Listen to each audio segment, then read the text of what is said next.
Ballottée entre son bailleur et son assurance après avoir été victime d'une effraction, une mère de famille a vécu dans l'angoisse pendant plusieurs jours durant. Le reportage de Nathalie Dinane et de Moïse Dexter sur ce fait plutôt extravagant. Vous avez des droits en tant que patient, encore faut-il les connaître. C'est tout l'enjeu de la Semaine européenne des droits des patients.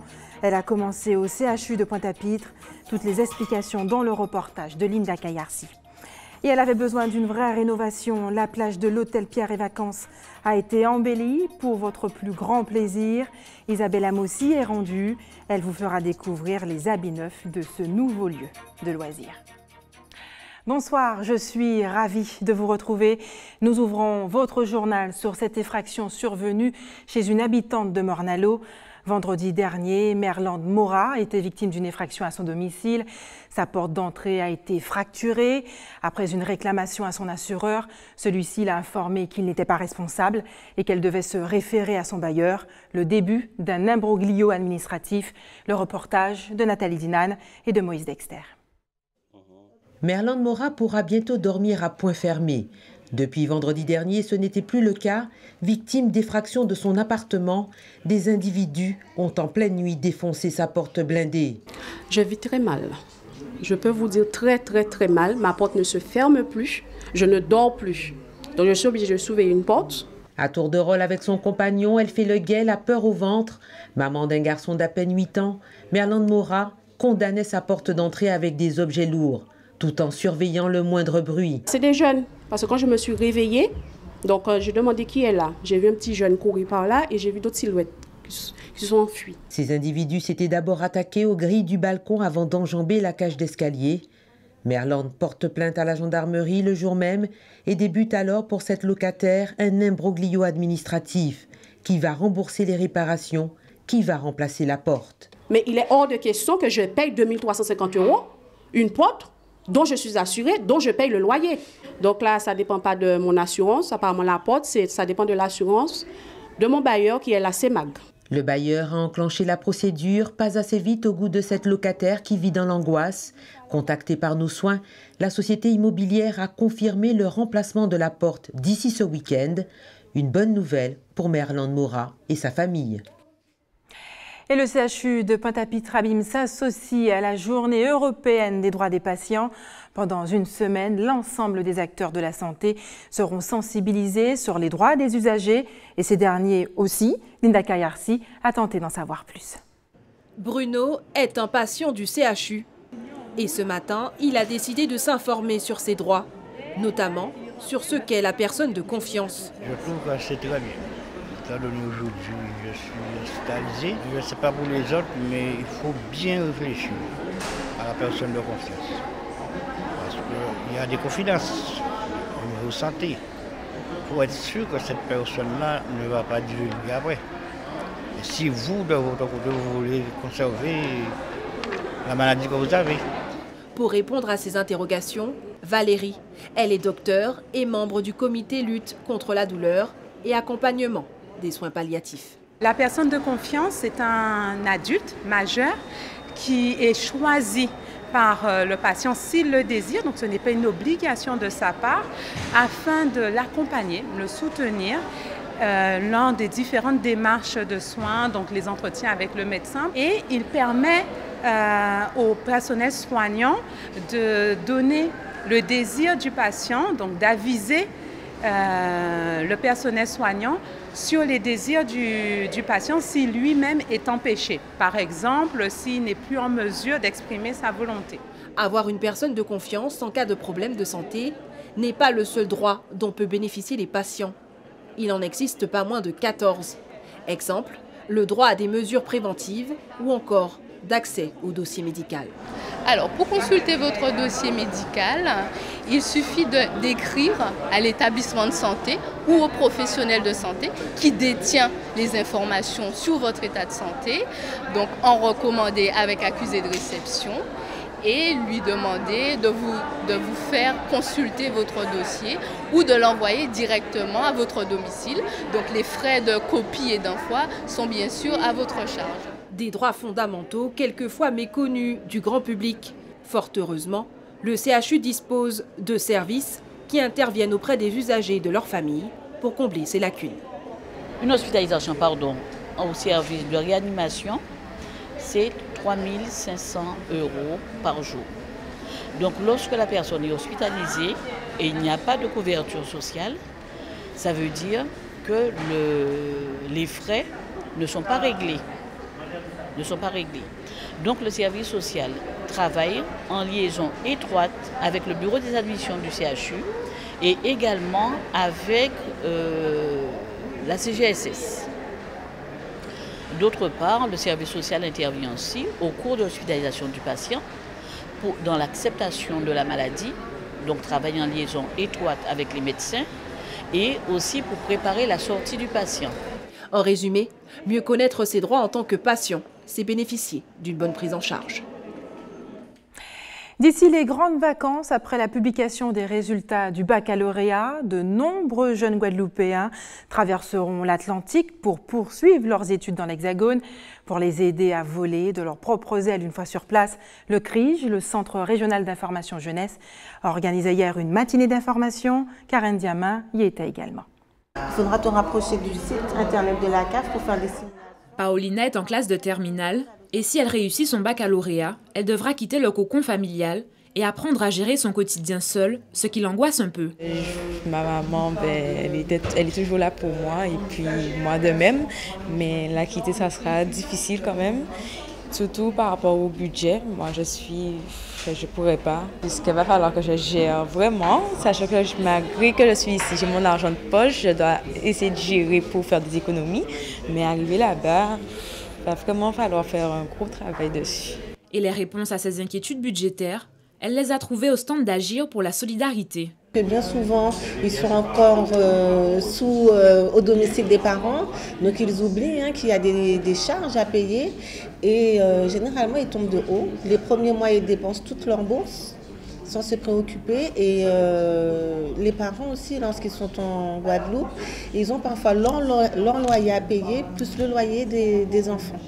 Donc mon but aujourd'hui, c'est vraiment de leur apprendre à gérer leur budget, leur dire qu'ils auront une bourse, ça ne sera pas que pour leurs dépenses personnelles, mais de penser aussi qu'il faut payer un loyer, qu'il faudra aider les parents qui les aident. Giovanni, également en terminale, a lui choisi de rester en Guadeloupe, mais doit quand même s'occuper de certaines démarches administratives, ce qui n'est pas toujours facile. Pour le moment, je suis en terminale. Et après, je compte faire un BTS dans le commerce et la communication aussi. Vu le déroulement de la vie en ce moment, donc je préfère rester chez mes parents. Je suis venu récupérer un maximum d'informations, surtout les stands en fait. Et parmi les stands présents, outre la CAF, la GLS ou encore la LMDE, le Crous des Antilles-Guyane était présent pour rappeler aux futurs étudiants l'importance de leur inscription au DSE. Il est très important que tous les élèves de terminale et tous les étudiants aux Antilles-Guyane, particulièrement en Guadeloupe, saisissent leur demande de bourse pour l'année prochaine. Donc cette demande de bourse, elle est totalement dématérialisée. C'est une saisie en ligne. Il faut que ces élèves et ces étudiants donc, aillent sur le site du Crous Antilles-Guyane, aillent dans la rubrique DSE et saisissent leur demande. Initiée par le CRIJ, cette matinée d'information répondait à un simple constat de ce centre qui a pour mission d'informer les jeunes.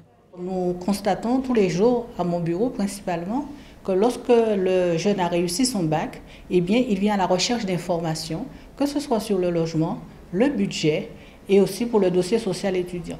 Alors j'ai décidé, à la suite de ce constat, de réunir les partenaires qui, un jour précis, pourront les accueillir et ils pourront poser leurs questions.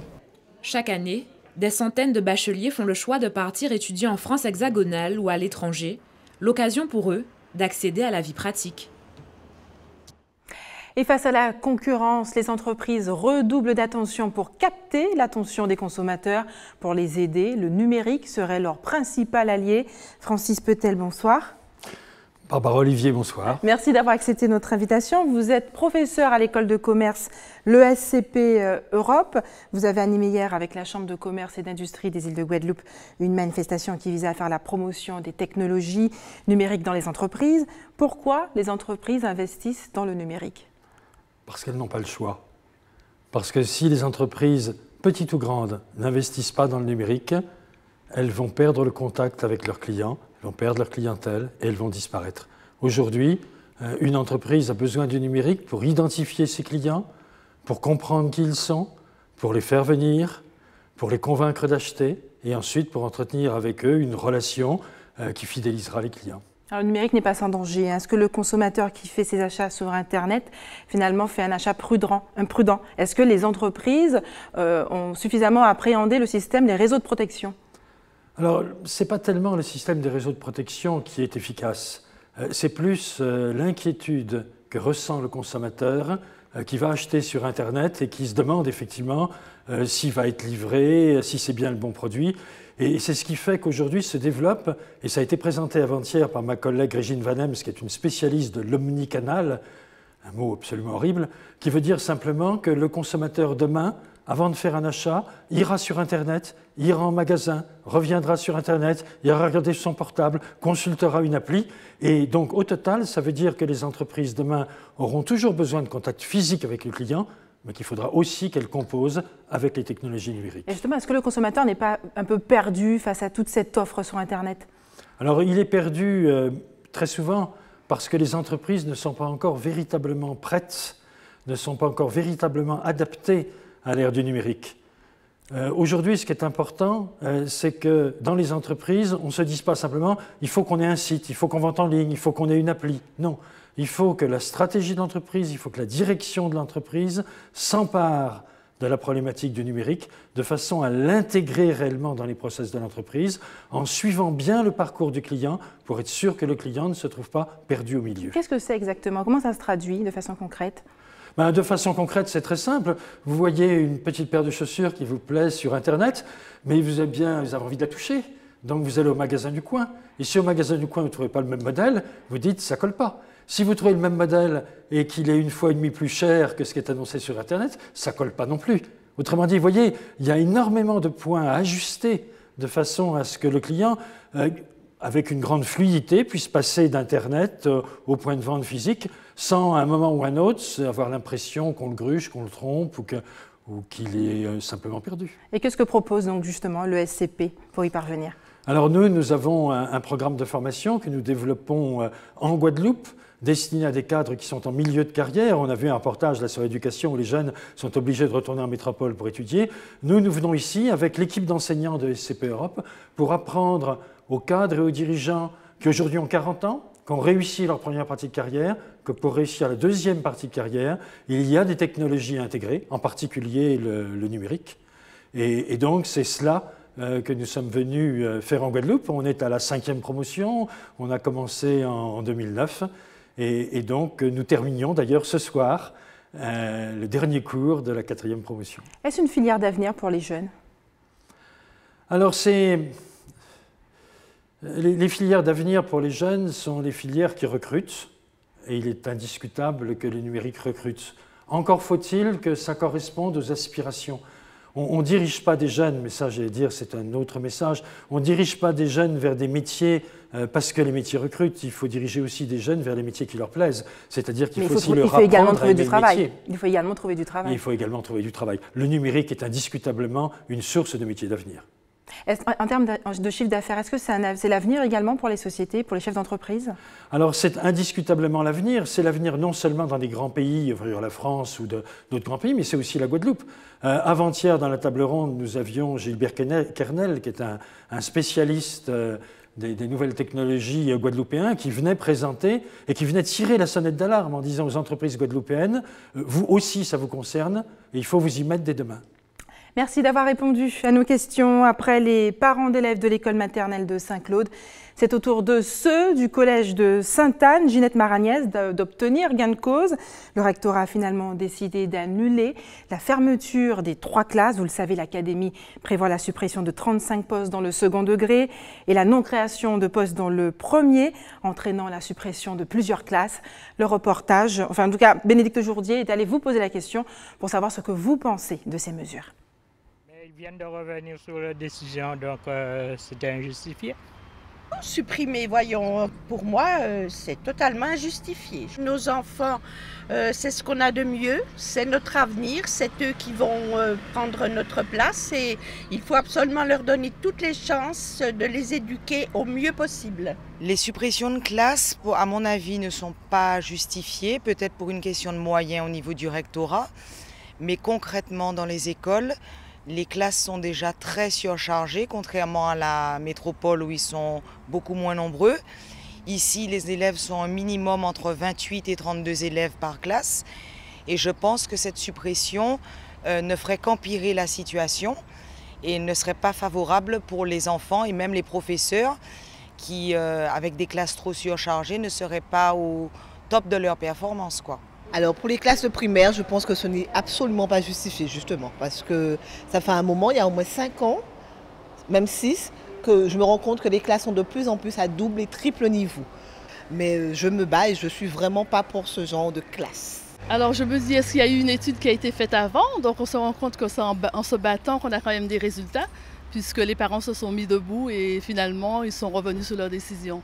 Donc c'est quand même bien de se battre pour pouvoir avoir ce qu'on veut. Moi je ne suis pas pour la fermeture et parce qu'il y a trop d'enfants qui sont laissés pour compte sur le trottoir. Il y a des enfants qui ne sont pas scolarisés déjà. Alors s'il faut supprimer des classes, ça ne fait pas l'affaire. Hein?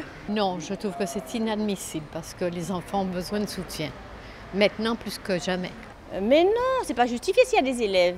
Parce qu'à la radio, j'ai entendu dire qu'il y a beaucoup, qu'il va y avoir beaucoup d'inscriptions. Donc c'est pas normal. Le collège Edmond Bambuc du Gosier a reçu le prix national de l'innovation, une distinction qui récompense les initiatives pédagogiques les plus innovantes, imaginées par les enseignants. Une nouvelle qui, vous l'imaginez bien, ravit le corps enseignant et les élèves. Nathalie Dinan, Moïse Dexter.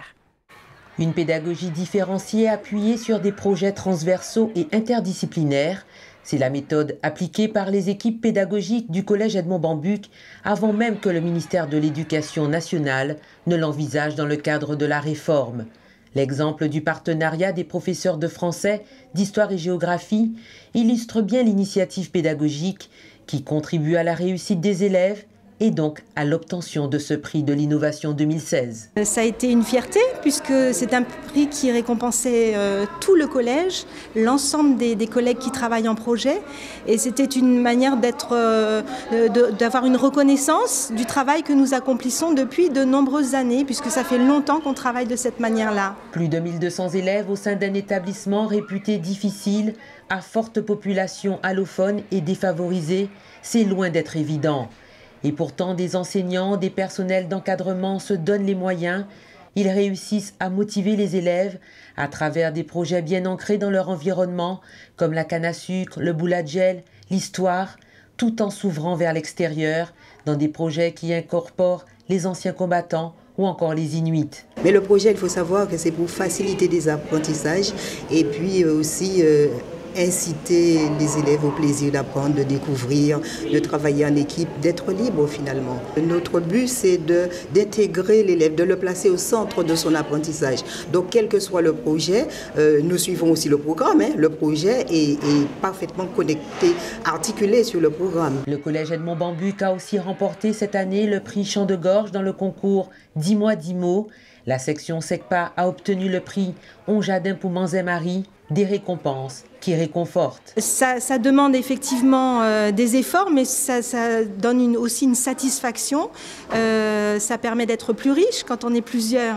On cumule les richesses et je crois que la récompense, c'est de voir les élèves évoluer. Donc on est heureux d'enseigner, ils sont heureux d'être en classe. Je crois que ça, c'est vraiment la récompense. Ils ne comptent pas s'arrêter en si bon chemin. Les professeurs ont encore des projets plein les tiroirs. En attendant, félicitations à tous. On avait le sentiment d'assister à un nouvel élan à la ville de Morne-à-l'Eau depuis son élection, mais les dissensions se font déjà sentir. Philippe Sonfrancfort, bonsoir. Bonsoir madame. Vous êtes le nouveau maire de Morne-à-l'Eau. Merci d'avoir accepté notre invitation ce soir. Alors, que se passe-t-il avec Jean Bardaille? Bien, écoutez, ce problème a été réglé démocratiquement. Il y a eu des élections. Donc j'ai eu 25 voix contre 8. Je crois que le problème est réglé. Je ne veux pas rentrer dans des polémiques stériles, je peux dire. Et donc je considère que Jean Bardaille fait partie aujourd'hui de la minorité. Il a dit un certain nombre de choses, qu'il pourra travailler avec nous d'une manière consensuelle. Donc personnellement, j'ai mis en place une majorité de travail pour travailler entre 2014 et 2020. Vous l'avez quand même néanmoins accusé de vouloir marchander, il voulait plus de postes, plus de responsabilités, d'où finalement cette dissension au sein de la majorité à Morne-à-l'Eau. Oui, ce sont vos mots que je reprends. Oui, mais je n'accuse pas, simplement il y a une vérité. Après 3 séances de travail, Jean Bardaille est venu me demander un certain nombre de choses. J'ai trouvé que c'était des exigences. Moi, j'aurais préféré qu'il y ait une concertation entre nous pour nous permettre de poursuivre le travail que Jean-Claude Lombion avait mis en place entre 2014 et 2020. Malheureusement, on n'a pas pu trouver d'accord. Donc, par conséquent, tout naturellement, j'ai mis en place cette majorité de travail avec des Mornaliens. Donc, il n'y a pas de problème à ce niveau-là. Est-ce que cela signifie que finalement, on ne s'engage plus en politique pour l'intérêt général, mais pour le pouvoir et pour les postes? En ce qui me concerne, je suis là depuis 1995. Je travaille pour la ville de Morne-à-l'Eau. Je travaille avec les Mornaliens, donc je suis pour l'intérêt général. Alors ce désaccord avec Jean Bardaille, un homme fort quand même de la politique mornalienne, ne va-t-il pas freiner votre action, puisque vous avez besoin justement du soutien de la collectivité régionale? Il est proche d'Harry Chalus, qu'est-ce que vous en pensez? Bien, écoutez, le président Chalus qu'on a rencontré, j'aurai l'occasion de rencontrer à nouveau le président Chalus. Je crois que la région est là pour tous les élus. Moi, je ne crains rien. Je suis un homme attentif à ce qui se passe. Je viens d'hériter comment dirais-je, le travail qui se faisait à Morne-à-l'Eau. Je crois qu'on était sur un chemin correct. Et donc, le moment venu, je reverrai Monsieur le Président Chalus et ainsi que Madame Boel-Lincertin, je suis persuadé que nous allons pouvoir travailler ensemble. Alors, vous aviez entamé un chantier de rénovation du centre-bourg avec l'ADEME. Que va devenir cette rénovation? Bien, écoutez, de toute façon, nous n'avons pas le choix. Nous aurons à rencontrer effectivement les collectivités majeures, mais nous aurons à rencontrer l'État. Je crois qu'aujourd'hui, ce que nous faisons à Morne-à-l'Eau, et les Mornaliens l'ont reconnu depuis très longtemps, nous sommes en train de travailler pour que nous sortions Morne-à-l'Eau de cette je ne dirais pas, comment je pourrais dire ça, on va sortir Morne-à-l'Eau de l'état où se trouvent aujourd'hui les chantiers qui sont en place. Justement, quelle vocation souhaitez-vous donner à Morne-à-l'Eau? Quelle aura pour cette commune? Vous savez, Jean-Claude Lombion nous avait mis sur le chemin du développement durable avec l'agenda 21. Ce qui veut dire sur le social, sur l'environnement et sur le développement économique. Je vais poursuivre sur ce chemin-là. Bien entendu, j'arrive, j'ai mes idées et je ferai en sorte pour que nous puissions travailler ensemble avec tous les élus. Et donc, par conséquent, travailler pour les Mornaliens. Je crois qu'aujourd'hui, on ne peut pas passer à côté. Nous ne pouvons pas. Aujourd'hui, nous n'avons pas le droit de nous exposer à de nouvelles troubles, à de nouvelles turbulences politiques. Je crois que mon devoir aujourd'hui, c'est de travailler pour les Mornaliens. Et c'est ce que je ferai entre 2016 et 2020. Alors nous sommes dans la période de l'adoption de budgets primitifs et des comptes administratifs qui retracent l'exécution du budget précédent. Quelle est la situation financière exacte de la ville de Morne-à-l'Eau? Bien écoutez, sans rien vous cacher, je ne peux pas vous le cacher, nous avons eu une très belle discussion au niveau des débats d'orientation budgétaire. Ensuite, nous avons déjà voté notre budget qui tourne autour de 22 millions. Et nous allons... Un budget voté en équilibre? Un budget qui est voté en équilibre, mais comme vous le savez, Morne-à-l'Eau a un héritage. Nous avons aujourd'hui plus de 77% de la masse salariale pour le personnel. Donc, nous sommes dans l'obligation d'aller chercher des finances et c'est ce que je vais m'apprêter à faire parce que nous avons mis en place un chantier au niveau de l'urbanisme. Nous allons élargir la base fiscale. Je crois que là, on va trouver nos comptes pour essayer de traverser 2016 et commencer 2017 dans de meilleures conditions. Vous parlez d'un héritage lourd, mais quelle est la situation exacte? La situation, un budget est voté en équilibre. Déficitaire? Non, pas déficitaire, en équilibre. En équilibre, donc par conséquent, nous avons le devoir de réussir avec le budget que nous avons. Avec des recettes sincères? Sincèrement, écoutez, nous avons des cadres à Morne-à-l'Eau. D'ailleurs, le maire Jean-Claude Lombion s'est battu pour mettre en place une administration forte avec des cadres, bien entendu, au niveau de la direction des finances, avec d'autres cadres qui nous aident, nous élus, à faire en sorte que ces budgets soient sincères. Et ça, je l'espère du fond du cœur, parce que bon, là, ça ne serait plus la peine de recruter des cadres. Nous avons recruté des cadres pratiquement à tous les niveaux, à toutes les directions de Morne-à-l'Eau pour que nous voyions un peu plus clair. Et c'est ce que j'espère et c'est ce que nous allons faire entre ces deux dates, comme je vous le dis, entre 2016 et 2020. Alors vous l'avez dit tout à l'heure, il faudra aller chercher de l'argent auprès du conseil départemental de la région Guadeloupe, parce que vous prévoyez un certain nombre de travaux.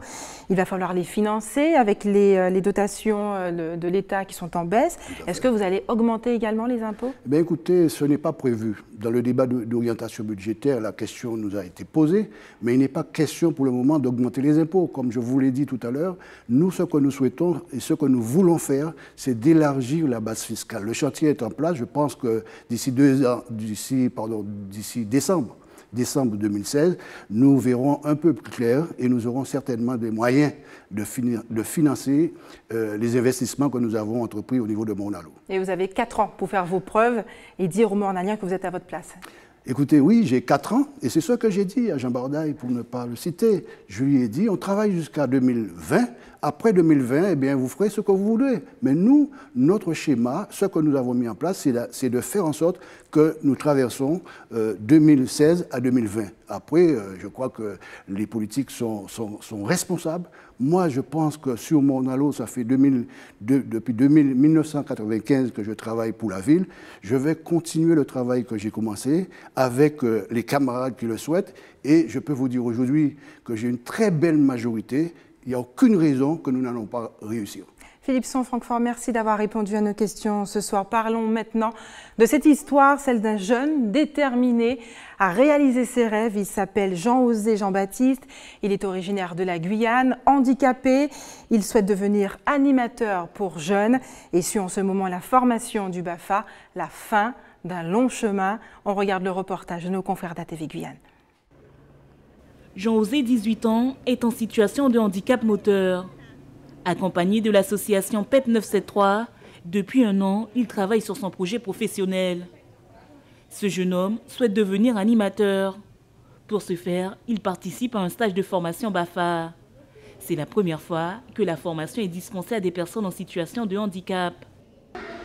C'était pas facile parce que c'était la première fois où je faisais, c'était pas facile et je connaissais pas tout le monde. Ça se passe bien, je parle, on échange des choses, on rit, on chante et on travaille aussi, j'amène des coloriages, ils font.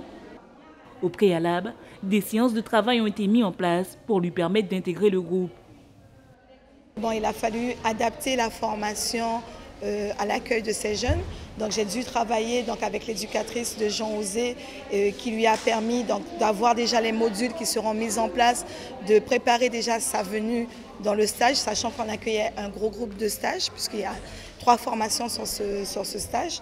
Donc il a fallu le préparer à l'éventualité de travailler en groupe, de travailler en équipe. Cette formation permet à Jean-Osé de gagner en autonomie, avoir les bases solides pour pouvoir se lancer dans la vie active. La présence de Jean-Osé dans cette formation permet aussi de sortir des sentiers battus.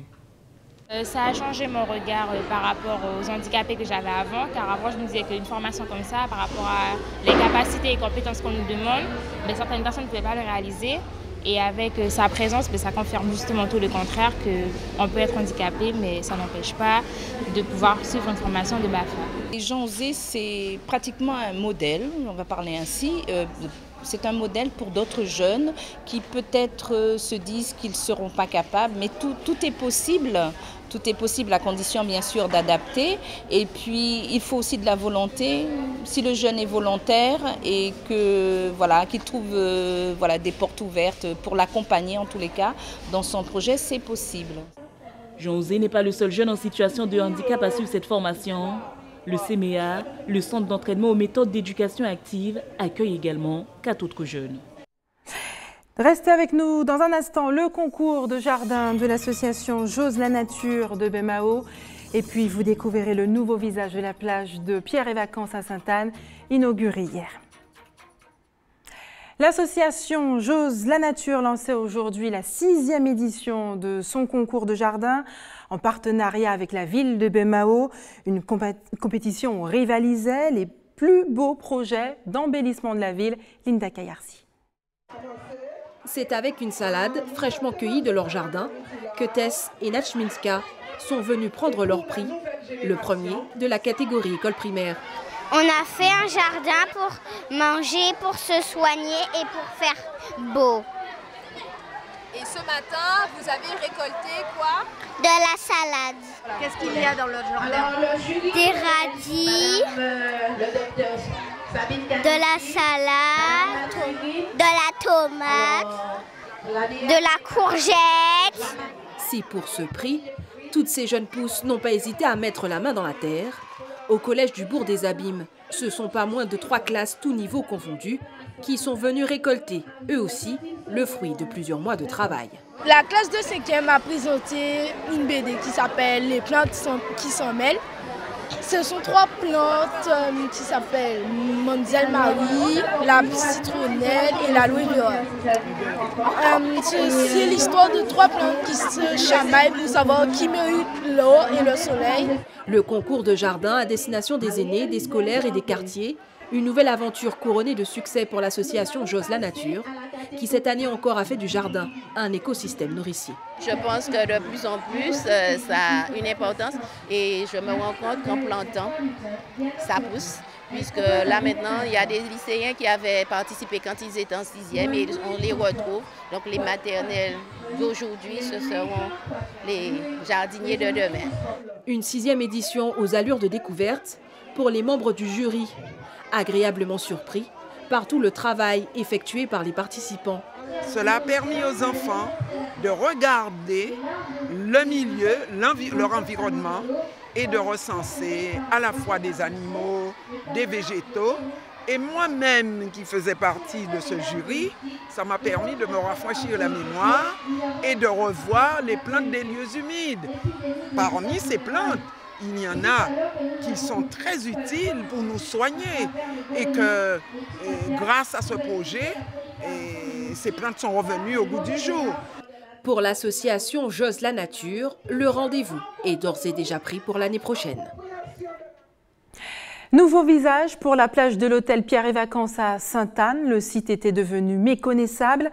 Sa rénovation a été inaugurée hier par le président de la région Guadeloupe. Coût total de ce lifting, plus d'1,7 million, dont 14% soutenu par la région. On regarde le reportage d'Isabelle Hameau. Une plage enfin accessible, voilà ce qu'offre l'hôtel Pierre et Vacances à ses visiteurs. La métamorphose est flagrante selon les habitués puisqu'avant, la baignade était impossible. Après 3 semaines de fermeture, le chantier permettrait de lutter contre l'érosion du littoral. C'est un obstacle qui est composé de sable dans un tissu géotextile qui a été posé, on va dire, sous le niveau de l'eau et qui permet aujourd'hui, on va dire, de briser, on va dire, la force des vagues et de pouvoir aussi également retenir les sédiments dans la zone de baignade. L'intervention des pouvoirs publics était devenue particulièrement urgente et nécessaire pour mettre en valeur cet espace touristique naturel. Et selon le directeur du site, réduire le risque de submersion marine est prioritaire pour assurer la protection des usagers de la plage. On a travaillé de concert avec les autorités locales, la DEAL, la direction de la mer et la région, et on est allé même jusqu'à déplacer des herbiers pour pouvoir vraiment assurer la continuité de la biodiversité au niveau local. Et donc aujourd'hui, c'est une réussite. On est à peu près à 1 an par rapport au début des travaux et on s'aperçoit même que le procédé qui a été mis en place permet une colonisation d'algues sur le support qui a été posé. En marge des travaux, une base nautique a aussi été installée permettant la pratique de sports nautiques accessible à tout visiteur. Depuis quelques jours se tient un casting pour la célèbre comédie musicale Gospel sur la colline en Guadeloupe.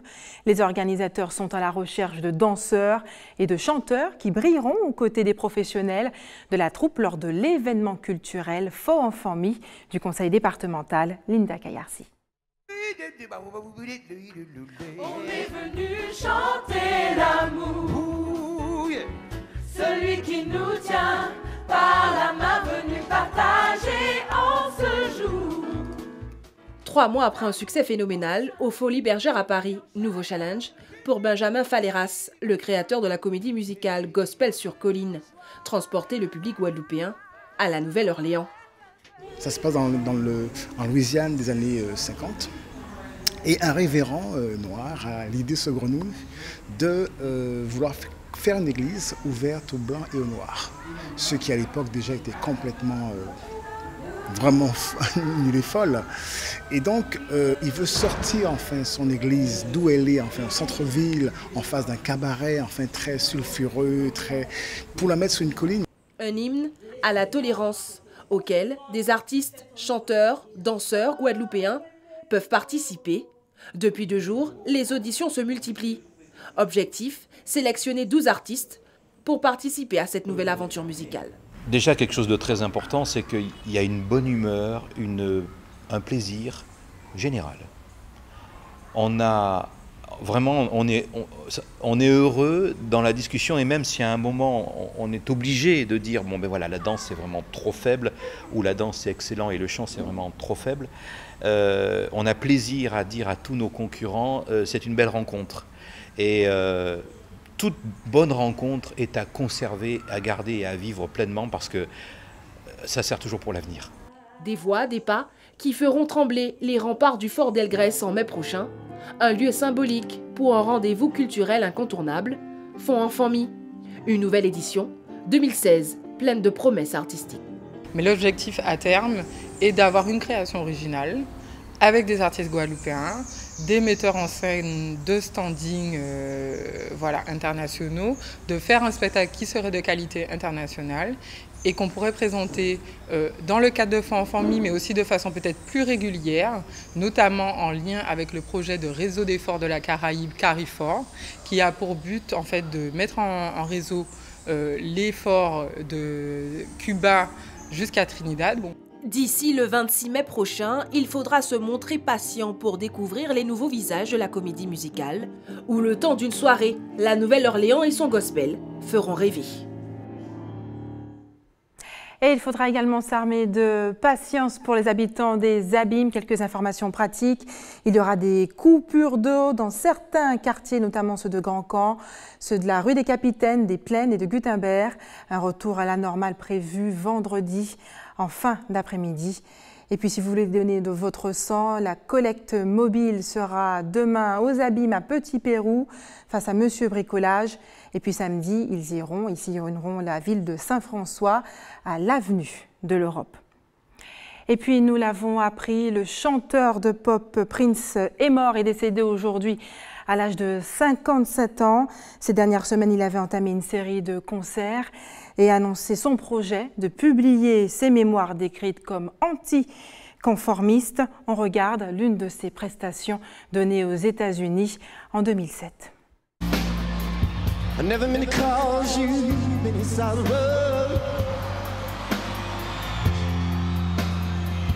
I never meant to cause you any pain. I only wanted one time to see you laughing, babe. Only wanna see you laughing, yeah. In the purple rain, purple rain, purple rain. Purple rain, purple rain. That's alright. Come on, y'all. Purple rain, purple rain. Oh yes. Don't it feel good? Only wanna see you, see you. Can I play this guitar?